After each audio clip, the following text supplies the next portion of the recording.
Hello travellers, Shaku here and welcome back to another Octopath Traveler Champions of the Continent video. So my aim today is to help you and players to understand the basics of team building in Octopath CoTC, such as things to look out for and things to consider when creating your teams. Of course everyone's account is different and everyone has different characters.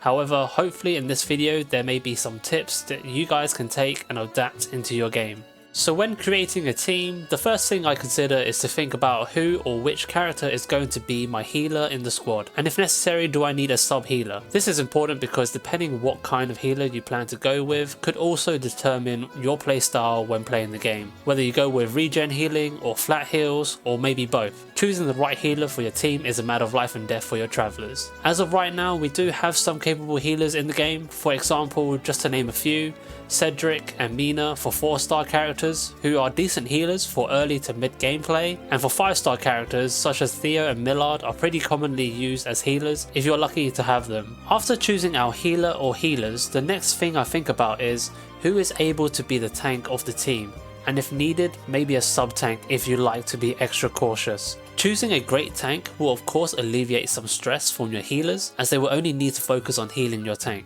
Especially if you have healers that only have single target heals, then I believe it is necessary to have a tank to take most hits from your team. However, later on into the game you might find your team strong enough to not have a designated tank and maybe opt for a more offensive character but still have some tanking capabilities. Of course by then hopefully you'll have a better grasp of team building and will be able to gauge whether it is necessary or not to have a tank. And some examples of 4-star characters such as Miles and Pia have quite strong tanking potentials in the early to mid gameplay, and then for 5-star characters Gilderoy and Tressa have very strong survivability due to their skills in their kit. Of course there are many others and probably future characters that have yet to come out which will also be able to fill the role of tanking. So the next step when creating a team is to decide whether you want to deal physical attacks or elemental attacks. By choosing one of these options, it will determine which supports to bring into your team to help buff your chosen DPS characters. You could also choose DPS characters to cater towards what you are fighting in the game. For example, I have a team called Bowbreak for an elite boss west of Donescu, where it is only weak to fire, spear and bow attacks.